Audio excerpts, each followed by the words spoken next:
Hello दोस्तों, मैं शिव शक्ति कुमार और हमारे यूट्यूब चैनल यात्रा इस पर आप सभी का स्वागत है। तो हमारा जो ये कार्यक्रम चल रहा है वह 50 MCQ जो है मैं प्रत्येक दिन एसपीडी से देखते हैं। एसपीडी का जो करंट अफेयर है उसमें 50 MCQ देखते हैं और यह 71वीं बीपीएससी के लिए मुख्य रूप से फोकस्ड होकर चलाया जा रहा है मेरे द्वारा।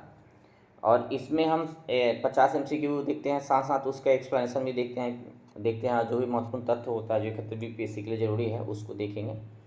और इस वीडियो में जो हम देखेंगे 151 से लेकर 200 तक हम देखेंगे। 200 जो क्वेश्चन नंबर है वहाँ तक देखेंगे, क्योंकि पहले जो 3 वीडियो है वहाँ 150 क्वेश्चन तक हम पूरा कर चुके हैं। तो चलिए देखते हैं 151 से देखते हैं। जो हमारा पहला प्रश्न है 151 से देखेंगे, यहाँ से देखेंगे।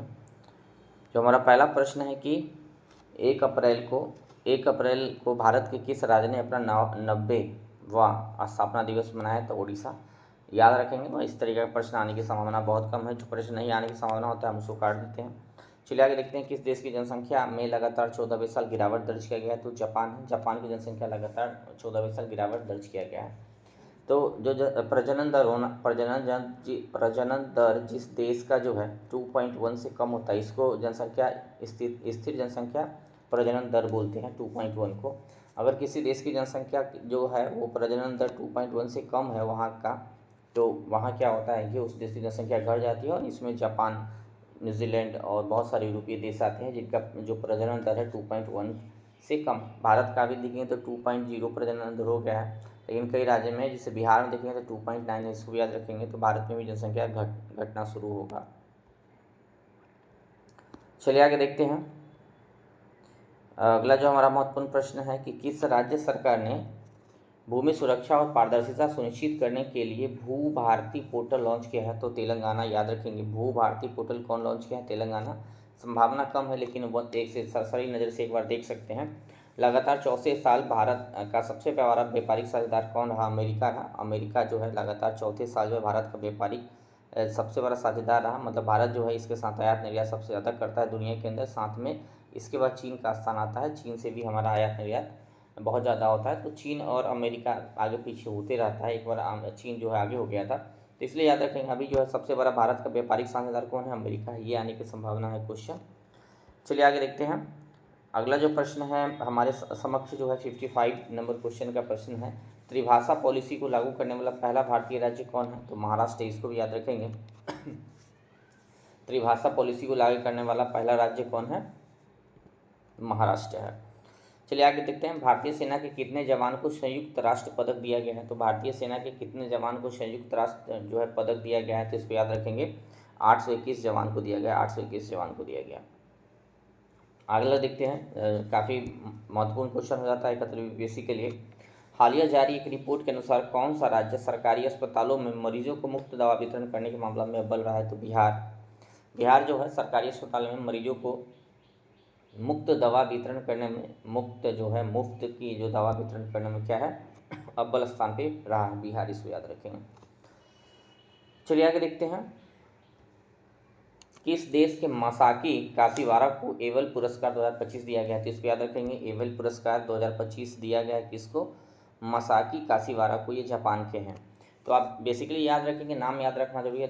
देश पूछा जाए बहुत कम चांस होता है, तो याद रखेंगे कि जो मासाकी काशीवारा जापान की है उनको जो है एवल पुरस्कार मिला 2025। तो एवल पुरस्कार के बारे में जान जाते थोड़ा।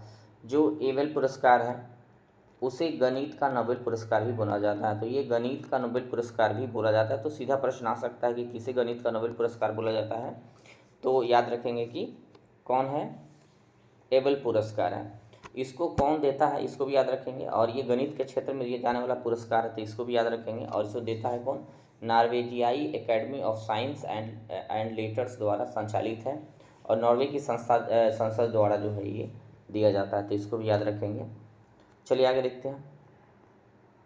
अगला जो हमारे समक्ष महत्वपूर्ण प्रश्न है कि 2024-25 में भारत के निर्यात में कितने प्रतिशत की वृद्धि दर्ज की गई है? तो ये 5.55 है। 5.55 है। इसको याद रखेंगे।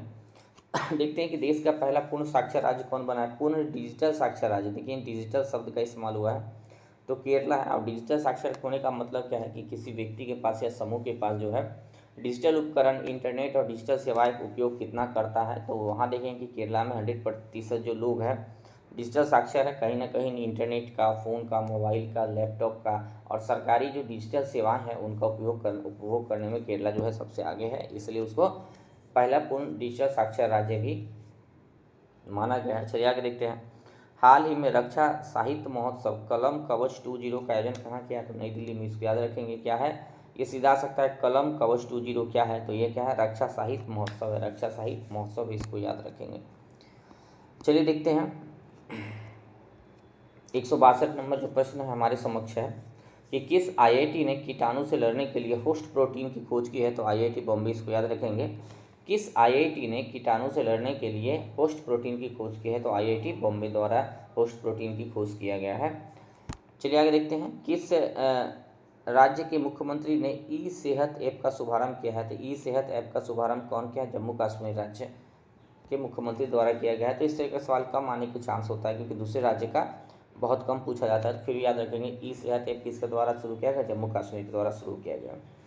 देखेंगे आगे कि अप्रैल 2025 को लॉन्च की गई पुस्तक संस्कृति का 5वां अध्याय किसके बारे में है, तो मोदी जी के भाषणों का संकलन है। तो इसको याद रखेंगे, बीवीआई प्रश्न है, पूछा जा सकता है। इससे जुड़ा हुआ एक तथ्य और भी देख लेते हैं। जो संस्कृति की 4 अध्याय है ये रामधारी सिंह दिनकर द्वारा लिखा गया और ये 5वां अध्याय लिखा गया है। तो देखें कि संस्कृति की जो 4 अध्याय है वो दिनकर जी द्वारा लिखा गया है, रामधारी सिंह दिनकर जी, जिसे राष्ट्रीय कवि भी बोला जाता है। और भारतीय संस्कृति की इतिहास और उसकी सांस्कृतिक एकता का विकास बताया गया और इसमें हिंदी भाषा में लिखा गया। संस्कृति के जो 4 अध्याय है वो जो पुस्तक है हिंदी भाषा में लिखा गया है। जो भी बच्चे यूपीएससी बीपीएससी की तैयारी करते हैं उनको निश्चित तौर पर संस्कृति के 4 अध्याय पढ़ना चाहिए कि किस तरीका से भारत की जो समन्वय संस्कृति है, जो गंगा यमुना संस्कृति की जिसकी हम बात करते हैं उसका विकास कैसे हुआ है, और आर्य सभ्यता से लेकर के बाद में जैन धर्म, बौद्ध धर्म और जो आप पढ़ते हैं बौद्धिक हलचल का जो काल पढ़ते हैं महाजनपद काल के बाद, तो बौद्ध धर्म, जैन धर्म, यहाँ आर्य समाज था, आर्य संस्कृति थी। उसके बाद देखेंगे कि मुस्लिम कल्चर जो है, और उसके बाद देखेंगे कि पश्चिम सभ्यता का प्रभाव किस तरीक़ा से भारतीय संस्कृति पर पड़ा और किस तरीक़ा से एक भारतीय संस्कृति का निर्माण हुआ है, उसी को संस्कृति के 4 अध्याय में लिखा गया है। तो आप यूपीएससी के लिए पढ़ सकते हैं निश्चित तौर पर, वो किताब काफ़ी निबंध लेखन में काफ़ी उपयोगी होगा। चलिए देखते हैं आगे। वर्चुअल दलित साहित्य पुरस्कार 2025 से किसे सम्मानित किया गया है, तो पी शिवकामी जी है। पी शिवकामी जी को वर्चुअल दलित साहित्य पुरस्कार 2025 से सम्मानित किया गया है। चलिए देखते हैं 166 नंबर जो क्वेश्चन है उसमें है कि अप्रैल 2025 में साइबर सुरक्षा के लिए QNU लैब द्वारा यानी QNU लैब द्वारा एक प्लेटफॉर्म बनाया गया, उसका नाम क्या है, तो क्यू शील्ड इसका नाम है। क्यू शील्ड भी इसका नाम है, तो इसको भी याद रखेंगे, क्यू शील्ड जो है इसका नाम है। और इसका जो महत्वपूर्ण काम क्या है कि जो क्यू शील्ड बनाया गया है ये क्वांटम कंप्यूटर जो है उस पर जो भी डेटा होगा उसकी सुरक्षा के लिए बनाया गया है और डिजिटल साइबर सुरक्षा के लिए बनाया गया, तो इसको याद रखेंगे। चलिए क्यू शील्ड याद रखेंगे, काफ़ी वीवीआई क्वेश्चन हो जाता है क्यू शील्ड के बारे में। चलिए आगे देखते हैं। डोनाल्ड ट्रंप द्वारा भारतीय वस्तु पर 9 अप्रैल 2025 को लागू किया गया टैरिफ क्या 26% है।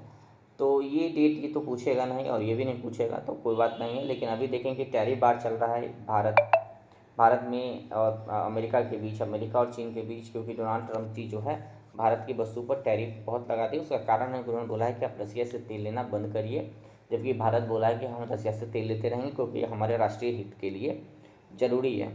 तो सवाल आता है कि टैरिफ किसको कहते हैं, क्योंकि ये सब तो पूछा नहीं जाएगा, लेकिन ये पूछा जा सकता है कि टैरिफ क्या होता है।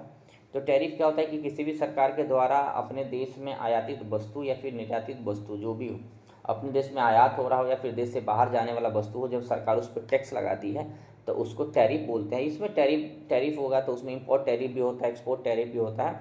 तो वस्तु जब आती है तो उसको इंपोर्ट टैरिफ लगाते हैं, जब वस्तु यहाँ से भारत से जाती है तो एक्सपोर्ट टैरिफ भी लगाते हैं, भारत उसका दाम को बढ़ा देता है। तो उसके पीछे कारण आप सोच रहे होंगे कि भाई निर्यात टैरिफ क्यों लगेगा, तो तब लगाया जाता है, मान लेते हैं कि भारत में किसी वस्तु की कमी हो गई हो और कंपनी उसको बाहर बेच रहा हो, और जबकि वो वस्तु इसेंशियल हो, तो भारत क्या करता है कि उस पर टैरिफ लगा देता है ताकि वो वस्तु बाहर बहुत महंगा हो जाए और बाहर बिके ही नहीं, वो भारत में ही बिके, ताकि भारत के आम जनमानस को लाभ हो सके। तो टैरिफ आप समझ गए हैं, लेकिन ये नहीं पूछा जाएगा। चलिए आगे देखते हैं। 168 नंबर जो हमारे समक्ष क्वेश्चन है वो यह है कि आयुष्मान भारत योजना में शामिल होने वाला 35वां राज्य कौन है। नई दिल्ली है, तो 35वां राज्य जो है दिल्ली है। और ये सवाल इसलिए भी आया है क्योंकि जो आयुष्मान भारत है ये स्कीम है उसमें सबसे अंतिम में लगभग जुड़ने वाला राज्य जो है दिल्ली है, 35वां राज्य है, तो इसको याद रखेंगे। अब आयुष्मान भारत योजना को देखते हैं। यह जो है 2018 में सितंबर 2018 में आयुष्मान भारत योजना की शुरुआत हुई थी। और पीएम मोदी जी द्वारा जो है इसकी शुरुआत कहाँ से की गई थी, रांची से की गई थी, इसको भी याद रखेंगे। रांची से की गई थी। झारखंड से कभी कभी सवाल आता है। साथ में देखेंगे कि जो ऑपरेशनल स्कीम होता है जिसका काफ़ी बड़ा इम्पैक्ट होता है, तो यूपीएससी बीपीएससी उस पर सवाल निश्चित तौर पर पूछती है, तो इसको याद रखेंगे। सितंबर 2018 को आयुष्मान भारत स्कीम लाया गया था और ये पीएम मोदी द्वारा रांची में इसकी शुरुआत की गई थी। ये भी पूछा जा सकता है कि किस मंत्रालय के अधीन है, तो स्वास्थ्य एवं परिवार कल्याण मंत्रालय जो है इसके अधीन यह स्कीम चालू है, तो याद रखेंगे स्वास्थ्य एवं परिवार कल्याण मंत्रालय, इसको याद रखेंगे, परिवार कल्याण मंत्रालय है। और इसका जो नोडल एजेंसी है जो इसको लागू कर रही है, जो ऑपरेशनल एजेंसी है, उसका नाम है राष्ट्रीय स्वास्थ्य प्राधिकार। राष्ट्रीय स्वास्थ्य प्राधिकार द्वारा यह संचालित है। और इसमें क्या होता है कि जो हमारे 10 करोड़ गरीब परिवार हैं उसको 5 लाख तक के इंश्योरेंस दिया जाता है, स्वास्थ्य बीमा दिया जाता है, तो इसको याद रखेंगे। 5 लाख रुपया का हेल्थ इंश्योरेंस दिया जाता है और ये सब कैशलेस होता है, डिजिटल होता है, तो इसको भी याद रखेंगे। चलिए आगे देखते हैं। अगला जो हमारा महत्वपूर्ण प्रश्न हो जाता है 169 जो है हमारा 169वां क्वेश्चन है। यह है कि सुपर लीग जो इंडियन सुपर लीग 2024-25 खिताब किसने जीता था। मोहन बागान सुपर जायंट द्वारा जीता गया है। तो इंडियन सुपर लीग का जो है मोहन बागान सुपर जायंट द्वारा जीता गया है। निश्चित तौर पर फुटबॉल खेल से जुड़ा होगा। चलिए आगे देखते हैं 170वां नंबर क्वेश्चन की किस ट्रेन में बैंक ऑफ महाराष्ट्र द्वारा देश का पहला ऑटोमेटेड टेलर मशीन मतलब एटीएम खोला गया है। तो पंचवटी एक्सप्रेस, इसको याद रखेंगे। पूछा जा सकता है कि पंचवटी एक्सप्रेस में बैंक ऑफ महाराष्ट्र द्वारा, तो बैंक का भी नाम पूछा जा सकता है कि किस बैंक के द्वारा खोला गया है, या फिर ये पूछा जा सकता है कि किस एक्सप्रेस में एटीएम को खोला गया। तो इसको याद रखेंगे, बैंक ऑफ महाराष्ट्र द्वारा पंचवटी एक्सप्रेस में जो है एटीएम को खोला गया। चलिए आगे देखते हैं। एक अगला प्रश्न है कि माधवपुर घेर मेला कहाँ लगता है। तो ये गुजरात में लगता है। माधवपुर घेर मेला कहाँ लगता है, गुजरात के अंदर लगता है। चलिए देखते हैं 172 नंबर जो क्वेश्चन हमारे समक्ष है कि एससी वर्गीकरण अधिनियम लागू करने वाला पहला राज्य कौन है। तो तेलंगाना है, इसको याद रखेंगे। एससी वर्गीकरण अधिनियम लागू करने वाला पहला राज्य कौन है, तेलंगाना, इसको याद रखेंगे। चलिए आगे देखते हैं। जो 173 नंबर क्वेश्चन है हमारे समक्ष है कि भरनी उत्सव कहाँ मनाया जाता है। तो केरल में। भरनी उत्सव कहाँ मनाया जाता है, केरल में, इसको भी याद रखेंगे। भरनी उत्सव कहाँ मनाया जाता है, केरला के अंदर मनाया जाता है। अगला देखते हैं क्वेश्चन कि किसे लीजेंड्स ऑफ एंडोस्कोपी पुरस्कार से सम्मानित किया गया है। तो डी नागेश्वर रेड्डी जी को दिया गया है। तो legend of endoscopy, legends of endoscopy पुरस्कार किसे दिया गया है, डी नागेश्वर रेड्डी जी को दिया गया है। डी नागेश्वर रेड्डी जी को दिया गया है। अगला जो प्रश्न है कि वर्ष 2024-25 के लिए किस राज्य ने सबसे अधिक वास्तविक आर्थिक विकास दर हासिल किया है। तो किस राज्य का जो है जीडीपी जो है विकास दर सबसे अधिक है। तो आप देखेंगे कि तमिलनाडु है। तमिलनाडु का विकास दर जो है वास्तव में सबसे ज़्यादा तेज गति से बढ़ रहा है राज्यों में। तो ये रहा क्वेश्चन। 176 नंबर क्वेश्चन देखेंगे। हाल ही में एशिया की पहली vertical lift span railway bridge नए पोम्बन ब्रिज का उद्घाटन किया गया तमिलनाडु में। तो इसको याद रखेंगे, ये तरह का प्रश्न पूछता है पीपीएससी। एशिया के पहले vertical lift span railway bridge यानी नए पोम्बन ब्रिज कहाँ बनाया गया, तमिलनाडु में, इसको याद रखेंगे। आगे देखते हैं। किस राज्य ने छतों पर सौर ऊर्जा बढ़ावा देने के लिए सौर मिशन की शुरुआत की है। तो ये नागालैंड है। नागालैंड में छतों पर सौर ऊर्जा को बढ़ावा देने के लिए सौर मिशन को शुरुआत किया गया है। कौन सा राज्य है, नागालैंड है। चलिए आगे देखते हैं। किस राज्य सरकार ने डॉक्टर भीमराव अंबेडकर अभ्यारण्य को राज्य का 25वां अभ्यारण्य घोषित किया है। तो मध्य प्रदेश द्वारा किया गया है। तो इसको याद रखेंगे सीधा। डॉक्टर भीमराव अंबेडकर अभ्यारण्य कहाँ बनाया गया है, तो मध्य प्रदेश में बनाया गया। और अभ्यारण्य की स्थापना किस एक्ट के माध्यम से होती है। तो एक एक्ट है भारत के अंदर वाइल्ड लाइफ प्रोटेक्शन एक्ट जो है 1972, इसी के माध्यम से नेशनल पार्क की भी स्थापना होती है और वाइल्ड लाइफ सेंचुरी का भी स्थापना होती है। तो इसको भी याद रखेंगे, इस एक्ट का महत्वपूर्ण उपयोग है। चर्चा में रहा तहब्बुर राना का संबंध किस आतंकी घटना से है। तो तहब्बुर राना का जो संबंध है 26/11 की जो मुंबई हमला हुआ था उससे है, तो इसको याद रखेंगे। तो हापुड़ राणा का संबंध किससे है? 26/11 के मुंबई हमले से है। 180 नंबर क्वेश्चन है कि अप्रैल 2025 को राष्ट्रपति डोनाल्ड ट्रंप द्वारा घोषित 90 दिवसीय वैश्विक टैरिफ विराम से अमेरिका ने किस देश को बाहर रखा है? तो चीन को बाहर रखा है इसे, तो इसको भी याद रखेंगे।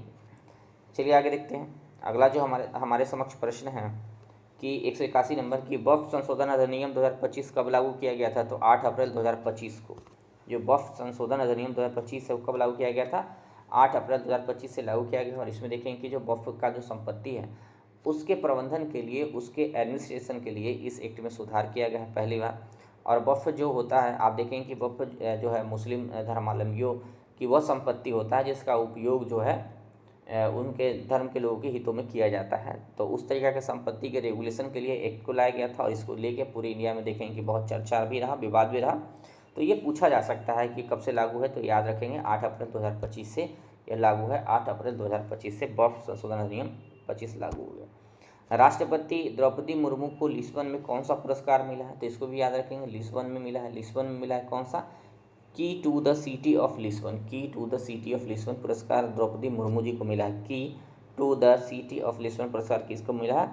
द्रौपदी मुर्मू जी को मिला है, जो हमारे राष्ट्रपति जी हैं। किस राज्य के सभी मदरसों में एनसीईआरटी पाठ्यक्रम पढ़ाया जाना अनिवार्य किया गया है? तो उत्तर प्रदेश में ऐसा किया गया है। तो जो मदरसा का है उसके सिलेबस को अपडेट किया गया है और आधुनिक बनाया जा रहा है, ताकि जो वहाँ से बच्चे पढ़ें तो वो केवल धर्म की शिक्षा प्राप्त न करें बल्कि साथ साथ रोजगार भी उन्हें प्राप्त हो सके और कोई आधुनिक नॉलेज के साथ अपडेट होते रहें। तो इसके लिए जो है वहाँ एनसीईआरटी को भी अनिवार्य बना दिया गया है। चलिए आगे देखते हैं। 184 नंबर जो क्वेश्चन है कि श्रीलंका द्वारा पीएम मोदी को दिए गए सर्वोच्च नागरिक पुरस्कार का नाम क्या है? तो मित्र विभूषण, इसको याद रखेंगे, मित्र विभूषण। मित्र विभूषण श्रीलंका द्वारा सर्वोच्च नागरिक पुरस्कार पीएम मोदी जी को दिया गया है। चलिए आगे देखते हैं। फ्रेड डॉरिंगटन सैंड मास्टर पुरस्कार पाने वाले पहले भारतीय सुदर्शन पटनायक। तो फ्रेड डॉरिंगटन सैंड मास्टर पुरस्कार सुदर्शन पटनायक, ये कलाकार है जो बालू पे जो है कलाकृति बनाने के लिए प्रसिद्ध है पूरे भारत के अंदर, दुनिया के अंदर। तो इनको याद रखेंगे, सुदर्शन पटनायक जी। किस राज्य सरकार ने अपने जीरो पॉवर्टी मिशन का नाम डॉक्टर भीमराव अम्बेडकर के नाम पर रखा है? तो उत्तर प्रदेश गवर्नमेंट। आने की संभावना कम है, फिर भी देख लिए। चलिए आगे देखते हैं। 187 नंबर जो हमारे समक्ष क्वेश्चन है वो यह है कि छठा बिम्स्टेक शिखर सम्मेलन कहाँ हुआ था? थाईलैंड में। ये सब क्वेश्चन वीवीआई होता है। थाईलैंड में छठा बिम्स्टेक जो शिखर सम्मेलन हुआ है कहाँ हुआ? थाईलैंड में हुआ। अब आपसे पूछा जा सकता है बिम्स्टेक का फुल फॉर्म। आप देखेंगे बीपीएससी में जो है हर बार एक फुल फॉर्म क्वेश्चन देगा, उसका फुल फॉर्म पूछता है। कभी नीति आयोग का, पिछले बार भी देखेंगे जो अभी 70th बीपीएससी होता है उसमें भी एक वर्ड दिया होता है, उसको बताया गया था इसका फुल फॉर्म क्या होगा। तो बिम्स्टेक का भी पूछा जा सकता है। तो बिम्स्टेक का फुल फॉर्म क्या है? Bay of Bengal Initiative for Multi Sectoral Technical and Economic Cooperation. तो Bay of Bengal Initiative for Multi Sectoral Technical and Economic Cooperation जो है इसका नाम रखा गया है। और इसकी स्थापना कब हुई थी? आप देखेंगे कि बिम्स्टेक की स्थापना जो है जून 1997 में संपन्न हुआ था। जून 1997 में बिम्स्टेक की स्थापना हुई थी। और इसका जो मुख्यालय है उस कहाँ है? ढाका में है। और ढाका कहाँ है? बांग्लादेश में। तो इसको भी याद रखेंगे, ढाका कहाँ है? बांग्लादेश के अंदर है, तो इसको याद रखेंगे। बिम्स्टेक में कुल 7 मेंबर हैं। बिम्स्टेक में कुल 7 मेंबर हैं। और इस तरीके का सवाल भी पूछा गया है। आप देखेंगे ब्रिक्स में कौन कौन देश है, तो इस तरीका AU करके एक संस्था बनी है, उसमें कौन देश है। तो इस तरह के सवाल बीपीएससी पूछते रहता है। तो बिम्स्टेक में 7 देश हैं, याद रखेंगे। बांग्लादेश है, भूटान है, बांग्लादेश है, भूटान है, भारत है, नेपाल है, म्यांमार है, थाईलैंड है और श्रीलंका है। तो इसको याद रखेंगे, बिम्स्टेक में ये 7 कंट्री है। चलिए आगे देखते हैं। 188 नंबर जो क्वेश्चन है, T20 में 100 अर्धशतक पूरे करने वाले पहले भारतीय कौन है? विराट कोहली जी है। 100 अर्धशतक पूरे करने वाले पहले भारतीय कौन है? विराट कोहली जी है। भारत में जन्म के समय लिंगानुपात 918 से बढ़कर कितना हो गया? 930 हो गया। कि तो जन्म के समय लिंगानुपात बढ़ा है, मतलब ये जो है भविष्य जो है बेहतर होने का संकेत भी है, क्योंकि आगे चल के भारत के लिंगानुपात में सुधार होने की संभावना है। चलिए आगे देखते हैं। अगला जो क्वेश्चन है हमारे समक्ष है कि नोमैडिक कैपिटलिस्ट पासपोर्ट इंडेक्स 2025 में शीर्ष स्थान पे कौन सा देश रहा है? तो आयरलैंड है। इसको याद रखेंगे। जो नोमैड कैपिटलिस्ट पासपोर्ट इंडेक्स है उसको नोमैड पासपोर्ट इंडेक्स भी बोला जाता है, NPI भी बोलते हैं इसको। ऐसे लिख के आ जाएगा कि NPI में कितना रहा रैंक भारत का। तो आयरलैंड का रैंक कितना रहा है, इसको याद रखें, आयरलैंड प्रथम स्थान पे है। और भारत की जो रैंकिंग है 148 है, तो याद रखेंगे भारत की जो रैंकिंग है कितना है, 148वां रैंक पे भारत है, 148वें रैंक पे भारत। चलिए आगे देखते हैं, हाल में किसे राष्ट्रीय युवा पुरस्कार से सम्मानित किया गया है, तो आकर्ष श्रॉफ जी हैं, आकर्ष श्रॉफ जो है, आकर्ष श्रॉफ को जो है ये अवार्ड दिया गया है, राष्ट्रीय युवा पुरस्कार से सम्मानित किया गया। आगे देखते हैं, अंतर्राष्ट्रीय आपराधिक जो न्यायालय से हटने वाला पहला यूरोपीय देश कौन बना है, हंगरी बना है। तो इंटरनेशनल कोर्ट ऑफ जस्टिस जो है, सॉरी इंटरनेशनल क्रिमिनल कोर्ट से, तो इंटरनेशनल क्रिमिनल कोर्ट है उससे हटने वाला जो है पहला देश कौन बड़ा, यूरोपीय हंगरी है। तो थोड़ा इंटरनेशनल क्रिमिनल कोर्ट जो होता है ICC, इसको इंटरनेशनल क्रिमिनल कोर्ट बोलते हैं। जबकि इंटरनेशनल कोर्ट ऑफ जस्टिस भी एक है, इंटरनेशनल कोर्ट ऑफ जस्टिस भी है, ICJ है। ये दो कोर्ट है पूरे वैश्विक स्तर पे वर्क करता है, इसमें कंफ्यूजन नहीं करना। एक का नाम क्या है, अंतर्राष्ट्रीय आपराधिक न्यायालय, और एक का नाम क्या है, इंटरनेशनल कोर्ट ऑफ जस्टिस, अंतर्राष्ट्रीय न्यायालय। तो ये जो संस्था है ये यूएनओ का स्पेशल विशेष एजेंसी है, या फिर यूएनओ का जो 6 अंग है उसमें से एक है, तो इसको याद रखेंगे। इंटरनेशनल कोर्ट ऑफ जस्टिस जो है यूएनओ का एक अंग है, जबकि जो ICC है इसका यूएनओ से कोई ताल्लुकात नहीं है। जो इंटरनेशनल क्रिमिनल कोर्ट है उसका यूएनओ से कोई ताल्लुकात नहीं है। तो इंटरनेशनल क्रिमिनल कोर्ट की स्थापना कब हुई थी, 2002 में हुई थी, इसको याद रखेंगे। इसकी स्थापना 2002 में हुई थी। इसका मुख्यालय भी द हेग है, इसका मुख्यालय भी कहाँ है, द हेग के अंदर है। अब जो इंटरनेशनल कोर्ट ऑफ जस्टिस है, इंटरनेशनल क्रिमिनल कोर्ट है ICC, और ICJ है, इसमें क्या डिफ्रेंशिएट है, तो आप देखेंगे जो यूएनओ की संस्था है इंटरनेशनल कोर्ट ऑफ जस्टिस है, वो क्या करता है कि देशों के बीच जो झगड़े होते हैं, चाहे संधि को लेके हो, समझौता के लेके हो, युद्ध को लेके हो, किसी भी प्रकार का जो दो देश इन्वॉल्व होता है, उस तरीका के जितने भी मामले होते हैं कौन देखता है, इंटरनेशनल कोर्ट ऑफ जस्टिस द्वारा देखा जाता है। जबकि व्यक्तिगत स्तर पे मान लेते हैं कोई भारतीय जाके अमेरिका के अंदर कोई क्राइम कर देता है, जब व्यक्तिगत स्तर पे जो क्राइम होता है अंतर्राष्ट्रीय लेवल पे, उसको कौन देखता है, इंटरनेशनल क्रिमिनल कोर्ट द्वारा देखा जाता है, इसको याद रखेंगे। अब भारत जो है ICJ का मेंबर है, मतलब इंटरनेशनल कोर्ट ऑफ जस्टिस का मेंबर है, क्योंकि भारत यूएनओ का मेंबर है। तो इसके लेकिन भारत ICC का मेंबर नहीं है, इंटरनेशनल क्रिमिनल कोर्ट का मेंबर नहीं, क्योंकि भारत मानता है कि उसकी संप्रभुता का उल्लंघन होगा, साथ में यह जो है देश के जो कानून है उसको ज़्यादा प्राथमिकता नहीं देता है। तो इसलिए जो है ICC का मेंबर नहीं, मतलब अंतर्राष्ट्रीय अपराध न्यायालय का भारत सदस्य नहीं है, इसको याद रखेंगे। चलिए देखते हैं, नीति आयोग द्वारा राजकोषीय स्वास्थ्य सूचकांक जारी किया है, उसमें उड़ीसा पहले स्थान पे है। तो उड़ीसा पहले स्थान पे है, और देखें कि बिहार का जो रैंक है वो कितना है, 13वां है। तो इसको याद रखेंगे, ये प्रश्न ज़्यादा महत्वपूर्ण है कि बिहार का रैंक क्या है। तो जो राजकोषीय स्वास्थ्य सूचकांक है उसमें बिहार का रैंक क्या है, 13वां है, और बिहार परफॉर्मेंस श्रेणी में है। तो इसको भी याद रखेंगे, बिहार परफॉर्मेंस श्रेणी में है, बिहार परफॉर्मेंस श्रेणी में है। चलिए आगे देखते हैं 194 क्वेश्चन, किस राज्य ने पिछड़े बच्चों के लिए 100% स्कॉलरशिप की बात की है। तो हरियाणा जो है पिछड़े राज्यों को जो भी पिछड़े बच्चे होंगे उसको 100% स्कॉलरशिप प्रदान करेगा। चलिए आगे देखते हैं, दिग्गज अभिनेता मनोज कुमार का वास्तविक नाम क्या था। तो हरिकृष्ण गिरी गोस्वामी मनोज कुमार जी का वास्तविक नाम था। चलिए आगे देखते हैं, रेलवे स्टेशन पर सौर ऊर्जा स्थापित करने वाला कौन सा राज्य शीर्ष पे है। तो राजस्थान जो है, क्योंकि राजस्थान में सौर ऊर्जा की संभावनाएं भी बहुत अधिक है, और वहाँ रेलवे स्टेशन पे लगाने के मामला में राजस्थान शीर्ष स्थान पे है सौर ऊर्जा को। केंद्र सरकार ने देश भर में कितने एकलव्य मॉडल आवासीय विद्यालय खोलने का लक्ष्य रखा है। तो 728, इसको याद रखेंगे। एकलव्य मॉडल आवासीय विद्यालय जो है खोलने का लक्ष्य कितना रखा है, 728, इसको याद रखेंगे, 728 ऐसा लक्ष्य रखा गया है। आगे देखते हैं, लोकसभा में जो वक्फ संशोधन विधेयक है उसको कब पारित, 2 अप्रैल को पारित किया गया। 2 अप्रैल को ये लोकसभा से पारित हुआ है, और ये 8 अप्रैल से लागू भी है, तो इसको भी याद रखेंगे। 8 अप्रैल से लागू है, ये पारित कब हुआ है लोकसभा से, ये पूछे जाने की संभावनाएं तो कम है, लेकिन ये 8 अप्रैल से लागू है, ये पूछा जा सकता है। चलिए आगे देखते हैं, नेटवर्क तत्परता सूचकांक में भारत का केवी रैंक रहा है। तो ये एक नेटवर्क तत्परता सूचकांक है, उसमें भारत की रैंकिंग पूछा गया है। तो भारत 36वें स्थान पे है, भारत जो है इसमें 36वें स्थान पे है, ये दिया गया है। लेकिन अगर मैं देखा था गूगल से तो वहाँ भारत का 49th रैंक दिया हुआ था, और ये देख लेंगे यूएसए का प्रथम स्थान है, तो इसको भी देख लेंगे। चलिए आगे देखते हैं, फीफा महिला जो है, फीफा महिला विश्व कप 2025 का मेजबानी कौन करेगा? यूनाइटेड किंगडम करेगा। लेकिन गूगल से जब मैंने पूछा तो गूगल जवाब दिया कि इस तरीके का कोई भी विश्व कप का आयोजन होने नहीं जा रहा है, फिर भी दिया हुआ है तो आप देख लेंगे।